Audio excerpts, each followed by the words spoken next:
काफी समय बाद धीरज भाई से मिलना हुआ। वो बहुत हंसमुख और बातूनी थे। उनके आते ही वातावरण खुशनुमा एवं हल्का हो जाता।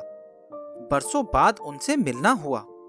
कभी बचपन में मिले थे, फिर अपने अपने गृहस्थी के कामों में फंस गए।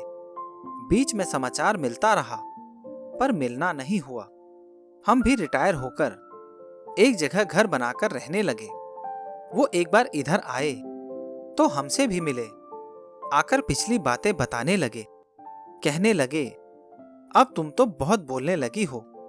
बचपन में चुप रहती थी। मैं क्या कहती, मन ही मन कहा। बचपन में सब लोगों से घर भरा था। बहुत लोग बात करने वाले थे। यहाँ मैं अकेले ही स्वागत करने को थी, तो बोलना तो पड़ता ही। अभी भी ज्यादा बोलने की आदत नहीं है। वो कहने लगे, जब तुम्हारे हाई स्कूल में फर्स्ट डिवीजन आई थी तो ताऊजी बहुत खुश हुए थे। उन्होंने एक हांडिया भरकर लाल रसगुल्ले हमारे पास भिजवाए थे, तुम्हारे पास होने की खुशी में। वो बहुत चाहते थे कि तुम्हारी फर्स्ट डिवीजन आए, और तुमने फर्स्ट डिवीजन पा ली। उनकी बातें सुनकर बहुत अच्छा लगा। मुझे इस बात का पता नहीं था।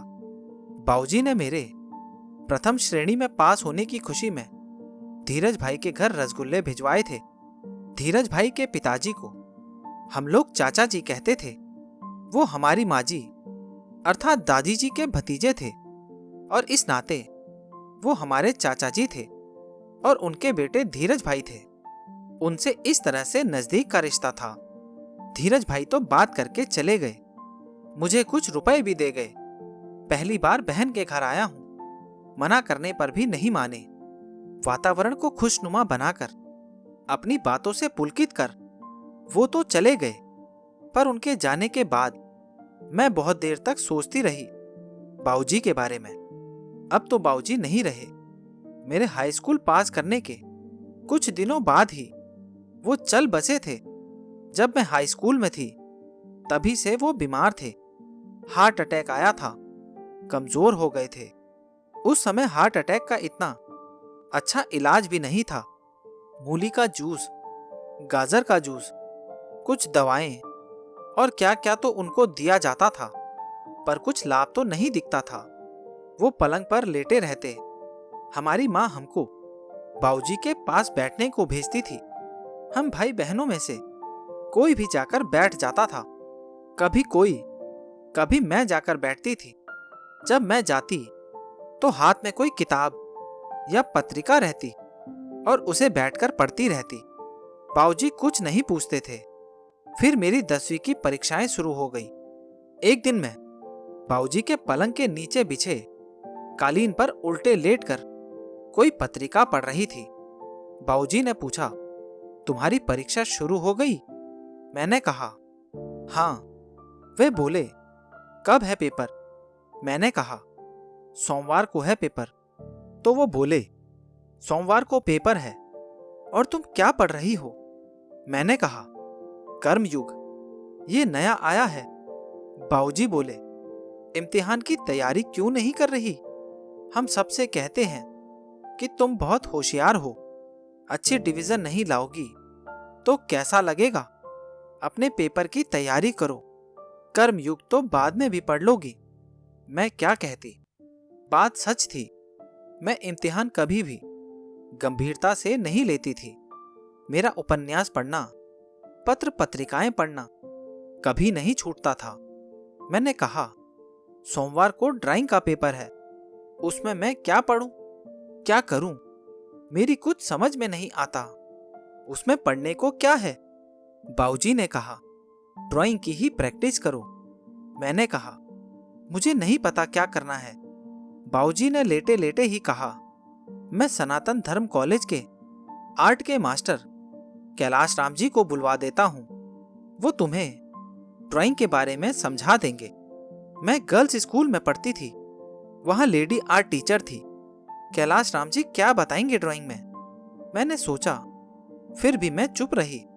सोचा बाऊजी कह रहे हैं तो देखते हैं कि कैलाश राम जी क्या बताएंगे।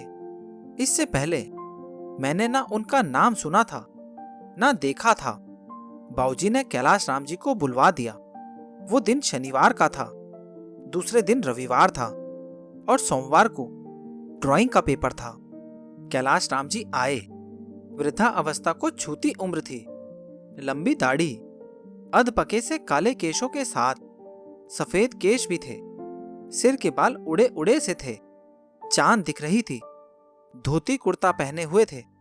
उन्होंने आकर मेरी ड्राइंग की कॉपी ली, रंग लिए, ब्रश लिए, पेंसिल ली। कॉपी पर पेंसिल से षटकोण में एक गुलाब का फूल बनाया। उसमें बहुत सुंदर गुलाबी रंग भरे, बहुत अच्छा शेड दिया। मुझे शेड करना बताया। उनकी टहनी बनाई, पत्ते बनाए। मैंने कहा, इस गुलाब के फूल से मैं क्या बनाऊंगी? ड्राइंग के पेपर में तो त्रिकोण या गोलाकार के घेरे में या चतुर्भुज में कोई डिजाइन बनाने को कहा जाएगा। कैलाश राम जी ने समझाया, इसी फूल को तुम सब तरह से इस्तेमाल कर सकती हो। उन्होंने उसे त्रिकोण में, चौकोर में, गोल घेरे में फिट करके दिखाया, फिर लंबे से बॉर्डर में फिट कर दिया। उन्होंने कहा, जो भी आकृति या शेप देनी हो इसी फूल से देना। कैसे वो तिकोने में, चौकोर में, गोल में या षटकोण में बनाना है ये भी दिखाया। फिर बोले, आज इस फूल पर रंग भरने की प्रैक्टिस करो, कल आकर देखूंगा। उन्होंने षटकोण में एक फूल बनाया था। उसके बाकी के 5 कोनों में फूल बनाकर मुझे रंग भरना था, शेड देना था। मैं मेहनत से फूल बनाने व रंग भरने में जुट गई। वो इतवार को भी आए, मेरे बनाए फूल देखे और खुश हुए और फिर एक बार शेड देने की टेक्निक समझाई। मेरा भी फूल सुंदर बन गया और वो चले गए। मैं दूसरे दिन पेपर देने पहुंची। वही आया था, त्रिकोण में कोई डिजाइन बनाओ। मैंने गुलाब का फूल बनाकर उसमें शेड कर दिया। ड्राइंग में अच्छे नंबर मिले थे। मैं भी ड्राइंग की तरफ से लापरवाह थी, पर बाबूजी ने कैलाश राम जी को बुलाकर बहुत सहायता करा दी। उन्होंने ड्राइंग का मेरा डर दूर कर दिया और आत्मविश्वास दे दिया। जब रिजल्ट आया और मेरी मार्कशीट आई तो देखा कि ड्राइंग में बहुत अच्छे नंबर थे, फर्स्ट डिवीजन से भी ज्यादा। यदि ड्राइंग में इतने अच्छे नंबर नहीं आते तो मेरी फर्स्ट डिवीजन हाई स्कूल में नहीं आती। ड्राइंग के नंबरों ने ही और नंबरों की कमी पूरी कर दी थी। मेरी फर्स्ट डिवीजन का श्रेय बाबूजी को था। बाबूजी ने बीमार होते हुए भी बिस्तर पर पड़े पड़े मेरा इतना ख्याल रखा और ड्राइंग मास्टर जी को बुलवा दिया। ड्राइंग मास्टर कैलाश राम जी ने इतना अच्छा रंग भरना व गुलाब का फूल बनाना सिखा दिया। बाबूजी ने उस बीमारी में भी मेरी फर्स्ट डिवीजन आने की खुशी में मिठाइयां बंटवाई। ये बात मुझे उस घटना के इतने वर्षों बाद पता चली, वो भी धीरज भाई से। बाबूजी के प्यार की व संभाल की याद आते ही मेरे नेत्र गीले हो गए, हृदय भर आया। मैं कितनी लापरवाह थी और बाबूजी ने कितना संभाला। एक बार भी मुझे ये पता नहीं लगने दिया कि मेरी प्रथम श्रेणी में उनका ही योगदान था। मेरी ही तारीफ करते रहे कि मेरी बेटी बहुत होशियार है पढ़ाई में। पिता का वात्सल्य क्या था ये उस समय पता नहीं चलता, बाद में पता चलता है और तब समय नहीं रहता। दोस्तों, इस कहानी के बारे में आपकी क्या राय है नीचे कमेंट बॉक्स में जरूर बताना। और अगर आपने चैनल को सब्सक्राइब नहीं किया है तो अभी सब्सक्राइब कर लेना। मिलते हैं अगली कहानी में।